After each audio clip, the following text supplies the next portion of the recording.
Welcome to Tales from the Golden Imp. I am Joe Craig, the Impish Skald. Last time, the group caught sight of the goblin horde and followed it all the way to their nest. They found this nest on the Chundans side of Godric's Pass. We also witnessed a prayer from none other than the Skald, and what seemed to be answered by Callisto. Deeper into the caves they go, left with a choice of left or right. Which way will they choose? Let's find out in this episode of the Calmbringer Cycle. Welcome to Tales from the Golden Imp.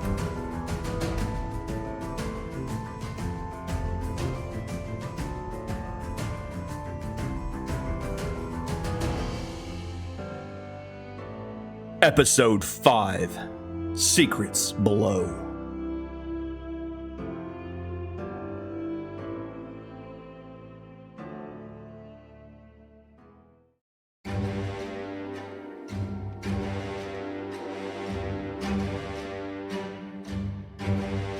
The darkness breathed deeply around the two roads that lay out before them.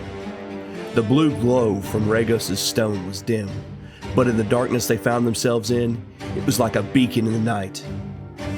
With the noise coming from the left path, the group chose to head into the depths of oblivion. Mars led the way into the darkness. Regos and his stone followed at a distance with Meg and Dandros. They left Jaina in the alcove, with a little bit of a trap set for anyone that would get a jump on her. Jaina would stay behind until it looked like there would be no other option than to fight. Then they would retrieve her, or if the distance began to grow too large. Regos had used one of his final spells to set a silent alarm for her to trigger if there was trouble or if she had to abandon the post.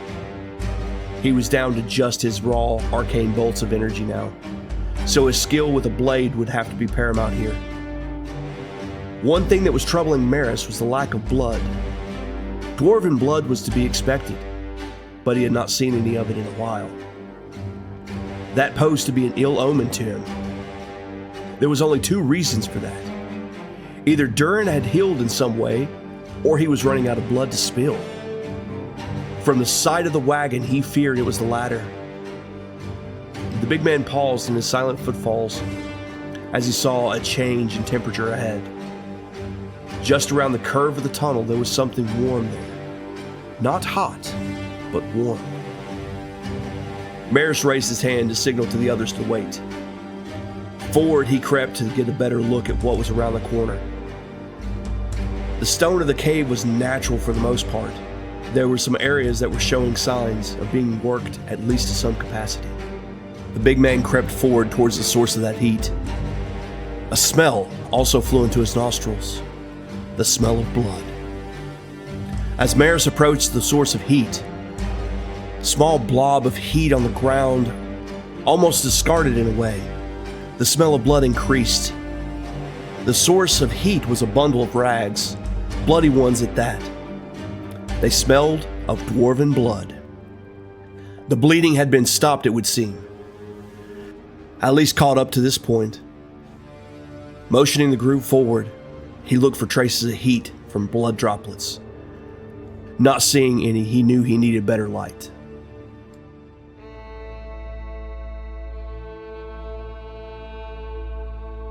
Using the blue light from Regos, Maris was able to pick up a slight trail, though trampled underfoot. The blood wasn't much, but there was something. The fact that there was still blood meant that Durin's heart was still beating. They had to find him.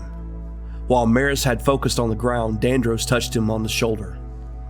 Maris looked up just in time to see a heat signature move in the dark up ahead. Pushing against the wall to flatten themselves against it, Maris and Regos pulled their bows and nocked arrows. There were two goblins up ahead, from the size of the heat signatures. The two did not come down the main thoroughfare, however. They turned off another path. The group crept forward to that junction. There was light down that corridor. The two goblins were standing in front of a wooden door with iron bars in it. Two torches were alight next to the door, giving the area plenty of light to see. The goblins were just reaching the door when the one on the right took a torch from the wall and shined it into what could only be a holding cell. Rest, you lot. Much work to be done.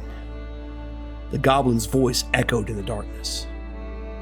As a small brown goblin turned, keys clanked on his hip. The two goblins continued deeper into the cave. They had found some of the prisoners. As they went on, so too did the group creeping to the door to see if the lock was a simple enough one to pick or if they would need to get those keys from the goblins. Once this action was taken, the clock would begin to tick. It would take a matter of time before their presence was discovered. Yet they had to know if the locks here could be picked. Well, hello folks. We're going to get you out of there. Just hold on tight while we work out the logistics for all this mess. Regos whispered into the cell. Is everyone there? Are we missing anyone? And you lot from Malatin? Malatin? No, we ain't from Malatin. We're from Chunda, retorted a woman deep from within the cell. You're still going to help us, aren't you? Sounded off another man in the cell as he approached the door. Of course we are. We aren't going to leave you all here to the goblins. Regos sounded confident in a way. Not knowing if the folks from Malatin would actually help this lot, Regos himself would have to make sure that they were released. The way some people talked about folk from Chunda down in Malatin, Regos was truly concerned about if Malatin folk would actually help these people once they found out they were from Chunda. Small town rivalries drove Regos nuts. The fact of the matter was that the two towns needed each other more than they knew. What happened to one happened to the other. Key example set right here in front of them. Goblins hit Chunda first and then Malatin. The two cities were tied at the hip. And there was no way around that. Back to the lock though. Analyzing the lock, it was simple enough with two tumblers, nothing major to pick. The trouble was, if they let this lot out, they would be noticed in their absence. Telling these people that they would have to stay put a bit longer was going to be a trick. But he would have to do his best to convince them they were not being abandoned. Alright you all, listen up.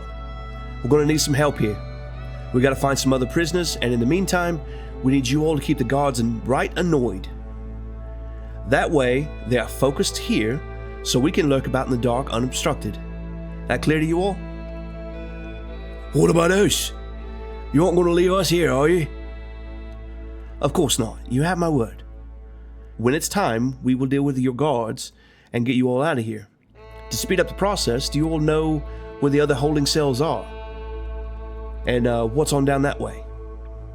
Regos asked as he pointed in the direction of the guards. The mines and the blacksmith shop is down that way. They brought this right bloody man, practically drugged him in that direction. I think they were taken into the smithy. They already drove poor Dulin to exhaustion. This Dulin, was he your smith? Well, he was. Alas, I don't think he's with us anymore. I think they killed him right after they drove him to the bone, said one of the others. Regos quickly unlocked the door for them. As he did, he looked up to the group. Alright, listen you all. I'm not here by my lonesome, but we aren't here in numbers either. Give us a good 60 count before you get in the guard's attention. I've unlocked this, so if you get a chance to get a little vengeance on your captors, if, and big if, we have a lass at the entrance named Jaina. If you eliminate the guards and you find your way out, do so slowly and quietly. Only do it if you get that chance. Don't risk it if it's not a windfall. Everyone clear? We will be back.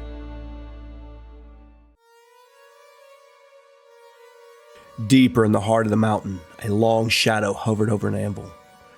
Weak, depleted, and tired, a dwarf raised a hammer for another pitiful strike, his lone eye with the faintest glow of purple from the Skald's abilities. The hammer fell. As sparks flew, the metal sang. Over and over the hammer rose, paused, and was driven down with all the force that Durin could muster. The left side of his face looked as if it were wax that had been put to heat. The acid of a dragon's breath had melted his face years ago.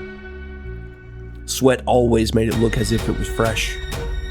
Battle with that dragon had cost him a lot more than half his face.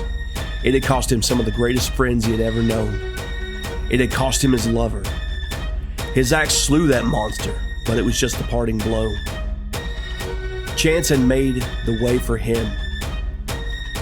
Even the pang of loss was dull right now.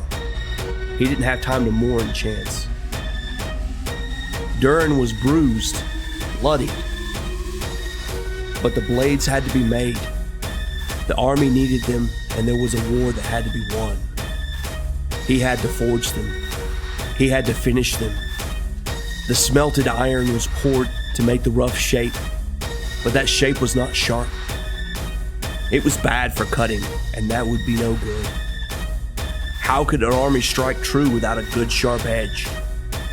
How could he put his stamp on a single blade without a good edge? The steel sang, and soon the grindstone would howl. There would be another decent blade for the horde. There would be another goblin that could strike true. A smile began to creep across the melted face of Durin of Malatin. He had to make the Skald pleased.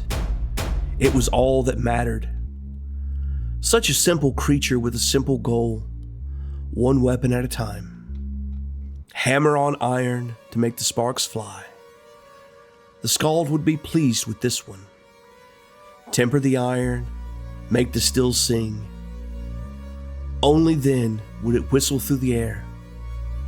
Durin plunged the crude blade into the oil to quench his thirst. To the grindstone to sharpen that fine edge, to prepare it for a second thirst. The thirst that the blade would seek until it was no more. The thirst that the steel held, in a way to make the most savage of warriors pale in comparison. No one understood the craft. When you forge something, you speak into its soul and make it what it longs to be. Only then do you have a true blade.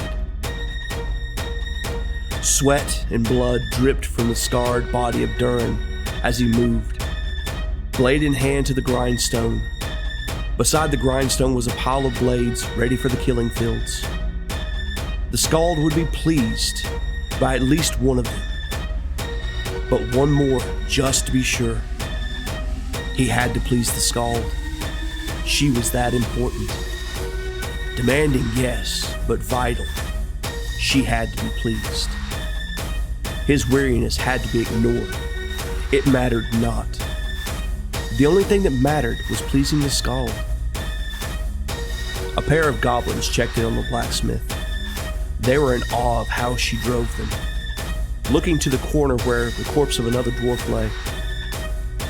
That one had proved to be too weak to please her. Would this one?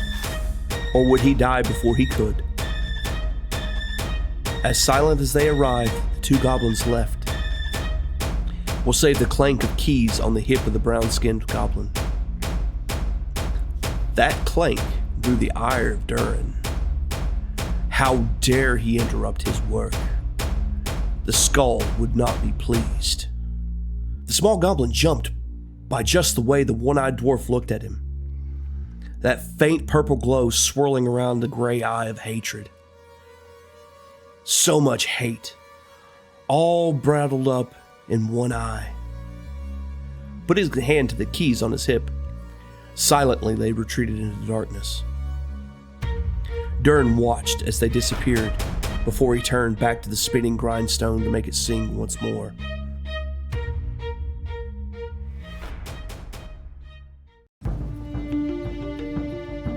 Back at the crossroads, Regos met back up with the others. Not the lot we were looking for, but the lads and ladies from Chunda. They described a dwarf with a melted face being taken deeper in that direction, but not the rest of the prisoners. They said it was the entrance to the mines, where they had a blacksmith set up down there. Pren's coin on that being where this Durin lad is. But what of the rest of the Malatin folk? Morris asked impatiently. Well, from what those folks had to say, there are more cells down that way toward another digging site. If they aren't in the mines. Regardless, we can't set these folk free until we're on our way out. I told them that we had to be all sneaky, and they asked them to buy some time if the guards were making their rounds again. Regos reached for his pipe. It had been far too long since he had a good smoke. He thought to himself that soon it would have to be time for that smoke, otherwise he'd be a dead man. So what's the plan? Find Malatin folks, circle back for these guys, then go for Durin? We have a ticking clock on us already. It's only a matter of time before Jaina has company. We need to hurry.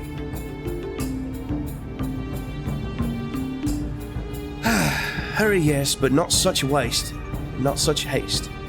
That would just lead us right into the arms of Necropus. We have to be clever.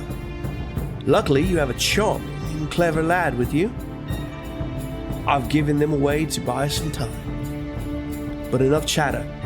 We need to move before we are spotted. Just listen for commotion, and that will let us know that the guards are on the way there. With that said, Regos began down the other road into darkness. Perhaps they would find the others that way. Leaving the T intersection, Dandros made a mental note of the positioning of the tunnels. The long part of the T was curving off to the left in the direction of the cells that they were leaving. Dandros didn't like the idea of leaving folk from Chunda behind to be dealt with by the goblins. This lot of goblins were right down evil in his eyes. Dandros had met and worked with many a goblin that weren't like this.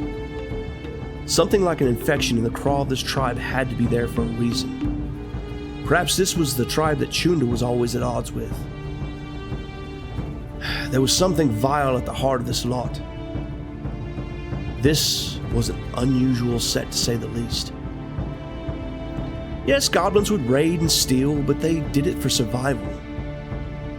They had been driven to areas where living was downright harsh. They still had a reputation for being foot soldiers for not only Callisto, but Caleb. Goblins knew their craft, and it wasn't just in killing. But this group, war was their craft, or he would shave his beard. Evil was in this place. Dandros couldn't put his finger on what that evil was, but there was a haunting feeling to the whole place, an echo that seemed to reverberate off the walls, like whispers that were just too low to hear. He didn't know what it was. He just hoped they would escape it before they ended up in those jaws. Meg felt it too. This darkness was hiding it. Somewhere she felt a malice that could not be reasoned with. On in the darkness they crept. She wished so badly Regos' stone wasn't needed. It was making her nervous. Nervous enough to pull her kukri just in case that darkness were palpable. She kept looking for something purple, not knowing why. They were moving so slow in the darkness. If only they had a torch or something brighter. The darkness was so tight down here. Meg was not the claustrophobic type, but this place was making her understand the sensation all too well. As they continued along the curving tunnel, the natural cave gave way to hewn stone. The goblins here cut their home into the stone. They widened these tunnels. Why? Wagon ruts showed just how much effort went into digging out the caves. Lots of labor went into this. To what end? Each foot seemed to take an eternity to cross. It was getting to Meg. Caution was one thing, but this was getting ridiculous. Time was against them. They had been lucky up to this point. But she felt it in the depths of her soul that luck was drying up. Finally, something was heard in the darkness. Groaning from deeper in the dark. That sound that someone long past exhaustion, too tired to sleep, weeping as well. Here and now, they found the prisoners from Malatin. Slowly, they approached the sound of the dark. Again, torches were lit next to the door that were placed in sconces on the wall. Wagons were all along the walls of the cave, some of them loaded with dirt and stone, others empty and dirty. Inside the cells was some very exhausted people. Husbands were there with their wives trying to console them. even a few children here and there, many of them covered in dirt and grime. Maribeth, is that you? Good. Is everyone here, or did they split you up? Dandros whispered into the cell. The sobbing of one woman stopped immediately at his voice. Oh, Dandros, my Belden's beard, thank the gods. No, they split us up some. Some of us are already working deeper in the cave, on that way behind you. They'll be guarded, however. Many of the goblins that pulled us down here went with them. Her chubby fingers gripped the bars as she continued. You got to get us out of here. And you got to get Charlie. He's been taken to dig. And poor Durin. He's so very badly hurt. He's not with us either. Regos moved to pick the lock. Don't you worry, lass. We'll have you out of here in a snap. Reinforcements are on the way, but we will have to get out here quickly and quietly as possible. With a few quick motions, the lock snapped open. We need to get the Chunda folks too. But I think this is as much as we can push without tempting Prin to jerk the rug out from underneath us. We've pushed our luck far enough. I think you're right, Regos. I'll slip back to the Chunda folk while you get this lot out. Get Jaina while you're at it. I had a feeling we're gonna need her. With that, the Dragonkin disappeared into the dark. With the lock undone, the door swung open and the rest of the group began guiding the prisoners towards freedom. Stealth was not an option at this point, but they were trying. Maris turned away from the group, pulling another arrow as he went to make sure he was ready for any trouble. Maris, at a quick stalk, approached the unlocked door. All right, folks, it's time to go. Maris swung the door open and positioned himself beyond the door with his arrow trained on the darkness. Quickly, the people from Chunda were falling out of the cave and down towards the entrance. They were not being quiet. How could you move a crowd quietly? It just wasn't done. And of course, it was this point when Maris saw heat from the tunnel. One figure roughly goblin in shape, and another about man-sized. He fired and shot at the goblin, shape figuring it was for the best. A squee in the dark had let him know that his arrow struck true. The human-shaped figure dove to the ground on all fours and began to move for an assault. Maris could only think for a moment that this was not a friend. He then pulled another arrow and knocked it. He let the arrow fly, but it missed the mark. This person was quick. On him before he knew it, the figure leapt into the light and bit at Maris's neck as she wrapped her arms and legs around the big man. Skald tore into his throat with a spray of blood. Her mark was true. Not going quietly into the night, Maris pulled a dagger from his side and stabbed the wild woman. The dagger found purchase and gave Maris some breathing room as his figure retreated into the darkness. Maris could feel himself getting lightheaded already. He was losing too much blood and too quickly. Not yet, he told himself, and followed the retreating figure into the pitch of dark. Must find Durin. He was trying to keep himself calm. He readied his bow for another strike. Deeper into the darkness, she pulled at him. Farther away from his allies.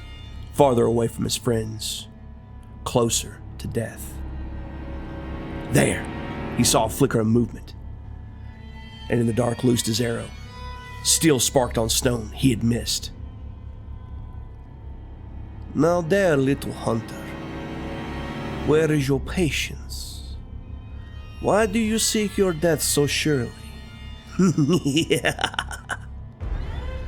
As a cackle sounded in the dark, something moved quickly.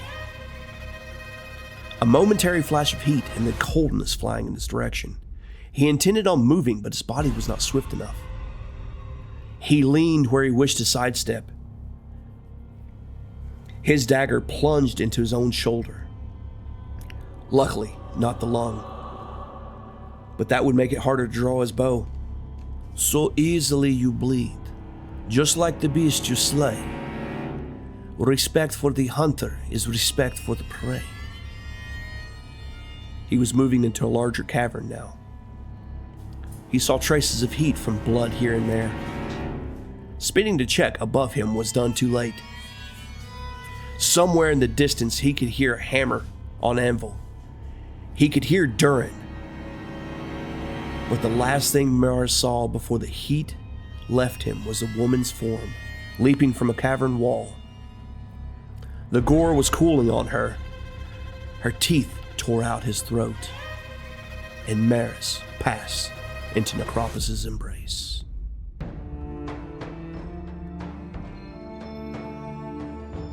Back at the T intersection, Regos greeted the Chundans and pointed them in the right direction. As the last couple were coming, they stopped and told Regos that the big guy had been attacked by the crazy woman that ran the goblin nest here. All right, you all go get out of here. Tell the others that I'm going down to search for Durin and try to help Maris. Can you do that for me? Of course, they responded positively. Off the two of them ran. Regos pulled his scimitar and cast the light spell upon it, knowing that anyone that had got the jump on Maris would be too wise for him to sneak past. He was wishing for Jaina at his side right about now. Into the darkness he plunged. The sight that greeted him at the cell where they found the Chundan survivors was one of horror. The viscera that was sprayed around the site was a lot. Maris was in trouble. A lot more trouble than that lot thought. Regos charged forward, hearing the plate and chain of Jaina echoing in the darkness as comforting sound. It seemed just like moments before the cave turned and opened up. Laying there, sprawled in his own blood, was the black dragonkin. His throat was ripped out, and he was covered in that darkest of bloods that only an artery can provide. A message was scrawled quickly in his blood. Interlopers, I await thee at the temple. By this time, Jaina called up Regos. So had Dandros. Meg was busy pulling the survivors to safety. And there in the darkness, a ping of hammer on steel could be heard. The gore seemed to continue on into the tunnels as well. Following the bloody footprints in the dark, they continued until they became more and more faint. She wasn't wounded, it seemed. The blood was from Maris, and that blood had finally worn off. The glow of a fire up ahead led them straight to Durin, who was still working tirelessly. He too stood in a puddle of gore as some of his wounds had opened up. The broad man was wavering, swaying back and forth with each hammer strike. The purple glow from his one eye began to fade, just as the hammer fell, and with it, Durin collapsed. Dandros and Jaina caught him before he could hit the floor. Dandros laid hands upon Durin and attempted to heal the dwarf. The wounds closed up, but the solitary eye did not open. He sleeps. Exhaustion cannot be cured in such a fashion. He'll live, but we gotta get him out of here. With that, Dandros hefted the big man on his shoulder for a fireman's carry. Retreating back the way they came, they were on high alert for Mars's killer. They had gotten Durin, and they had gotten the others, but the goblins would be alerted now. They had to be swift. Dandros pushed on, feeling the fatigue that was gripping even him. He could not stop now. He sought the sun. Well, he sought the moon. He wished for the sun. As they reached the mouth of the cave where the guard station was located, they could hear a goblin horde from within. They were running full tilt. They were missing people still, but this would have to be better than nothing. Durin was dropped onto the hard ground outside the cave. Meg rejoined the others. What now? The horde comes out, we're doomed.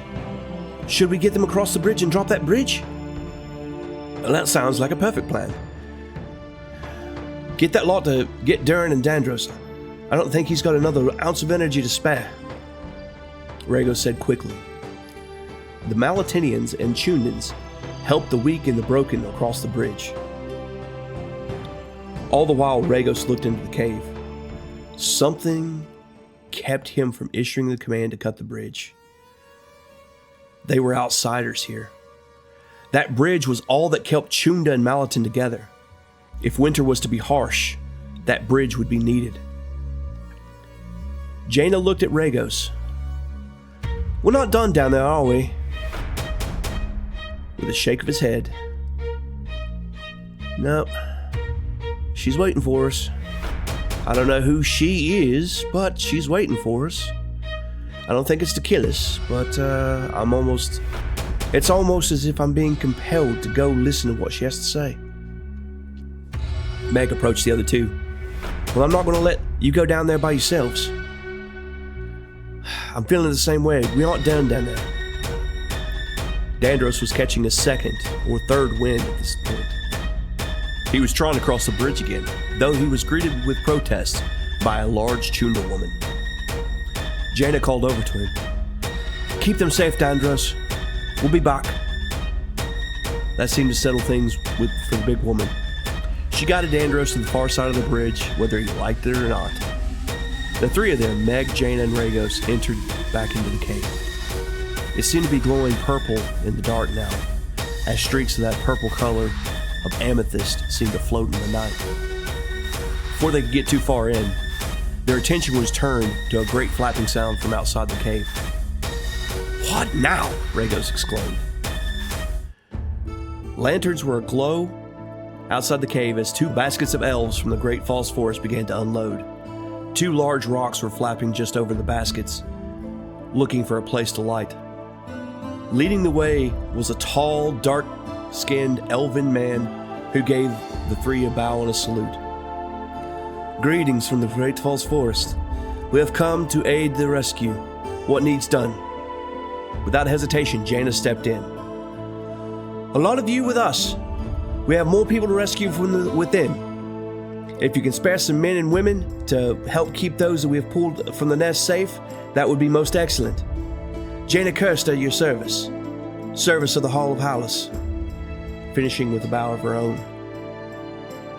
"Captain Gillard Tones at yours. You heard her. Regiment 1, 2, 3 with us. 4, you keep the rest of them alive." With that, members of the Feldus military went into the cave with Jaina, Meg, and Regos.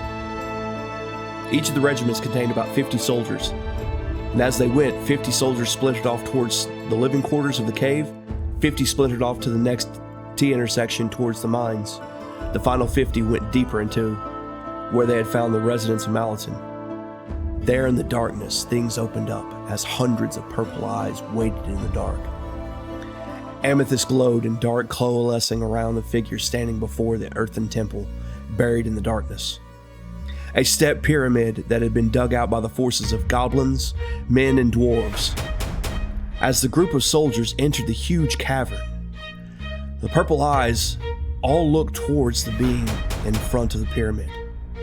"Go, my children," Skald spoke into the darkness as the glowing eyes began to descend into a tunnel at the heart of the chamber. She was lit by the glow of the amethyst crystals here and there in the walls. Clusters of them around her feet allowed all to see the tattered furs that she wore. The emaciated body was taut like ropes of sinew. The nails at the end of her hands were beginning to grow into great claws. The goblins all rushed down the ladders that were found there at the heart of the chamber. The Skald spoke once more. "Interlopers, know this. Callisto comes again. This time Edius will be the first to fall. This time the heart of resistance shall be the first to perish. Chase us and die. Flee and leave. The Skald has spoken. The beast you command will soon be mine." With that, Regos had heard enough. He let loose the last spell that he had at his disposal. A streak of flame toward the balding woman in furs. Before the bolt of fire could make its purchase, a small goblin leapt in front of the Skald. It fell dead, charred. With that, the Skald began to follow her goblin horde into the darkness below. There were too few to pursue. The Skald was right about that. Even if all 150 soldiers were here in this room, there were thousands of goblins. And who knew what else the Skald would have at her disposal? The deeper parts of the mountain had a network of caves, from things that were nested there. The Skald had returned, with threats of Callisto on her tongue. Back on the surface. By the time Lord Eldos and his company arrived to Godric's Pass, the sun was beginning to rise the next day. He was greeted by two massive rocks patrolling the skies. As the temporary bridge was in sight, he was happy to see so many men, women, and children were there. Malatin would live on, but the numbers were far too many from what was missing. The wounded was being placed on wagons to be hauled back to the towns. Durin there amongst them, his axe found laying upon an altar. The elves from Feldus wanted to check it thoroughly, but Dandros wasn't having it. It was Durin's and it belonged to him. The cave had been emptied out, and the goblins left behind creature comforts, but not a single tool in sight. The only weapons that remained was Durin's axe, and a few unfinished weapons in the smithing chamber. The goblins would not be back to this nest. The great chamber was investigated, and the only thing found within was an underground road that hadn't been used in ages. Not since the days of old when Edius was served by a king. Those days were long gone, and the road was in disrepair. The temple was an effigy of old as well, from what they could tell, honoring a god of death that had no record for it. The name was translated from Old Calidrian to one Feldorn Kirix, a name that bore those with long memories to shudder. A presence of amethyst and bloodstone was evident. There was a special jar found as well. This jar was made of rings of amethyst, bloodstone, and jet. Held within was a withered away organ that looked like it once was a kidney. How many more of these jars were there? Regos believed he knew what the jar was, but wouldn't say without confirming it first. In parting, the people of Malatin were guided back home. Dandros decided to return with them, though he did have a date with a woman from Chunda for next full moon. As for Meg, Jaina, and Regos, on to Chunda they decided to go, to ensure the Chundans made it back home as well. And this is where we shall part ways for the time being as well. What does the road to Chunda have to offer for our travelers? Will they make it to Chunda unabated? Where does the road beneath the mountain lead? In time, we will find answers to these questions and so much more. Thank you, travelers. Until next time.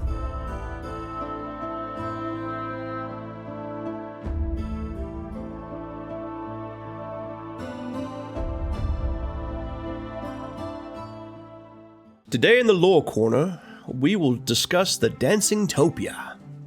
Since this episode was a bit longer and heavier, I wanted to leave you something light today. So we'll discuss an open-air restaurant in the city of Kaldish, from the kingdom of Slykin. Kaldish itself is hot and humid climate on the eastern side of Slykin, far from the south and east from where our story takes place. With the climate being what it is not uncommon for many of the restaurants to be open air, meaning they have coverings, but the dining would occur essentially out of doors. The kitchen for the Dancing Topia is enclosed. A window is used to pass food out to the waiting customers. A topia is a spicy pepper that is native to the area here around Kaldish. The way it grows, its shape and color would all remind you of a spicier poblano pepper. The pepper also has a bit more meat, around that of a bell pepper. The central hub of the restaurant is the kitchen, of course. A circular bar goes around the place, with places dedicated for ordering and another section for picking up your food. From there, the bright red and green roof is made of terracotta tiles painted to look like peppers with faces. The Dancing Topia is known for and devoted to stuffed peppers that it serves. They have 3 peppers that they stuff here. You can get them in 2 different ways, with meat and meatless. The 3 peppers are, of course, the Topia pepper, of which the establishment is named. Twist peppers, which grow around to about 18 inches in length and of bright colors. And the Hapori pepper. Hapori peppers are smallest bell peppers, also of bright colors. Hapori are the mild option. Topia, the medium to hot, and the twist peppers for those that are of the daring type. All the peppers are flame roasted and stuffed to order. This month's recipe will be bringing the stuffed Topia pepper to your kitchen, but that will be for patrons. We will be using poblano peppers as a substitution for Topia peppers. If anyone has any other pepper suggestions as alternatives, I would love to try them. With that said, I want to thank you for listening. If you wish to support the podcast, give it a rating where you find it would be a lot. Share it with your friends. A thumbs up in the YouTube space. If you want to support a bit more and get recipes of Caligula in your kitchen as well as additional lore content, please support me over on Patreon. That's patreon.com/goldenimpn. Signing up will give you access to our Discord server. I hope to build a great community over there, but I can only do that with you.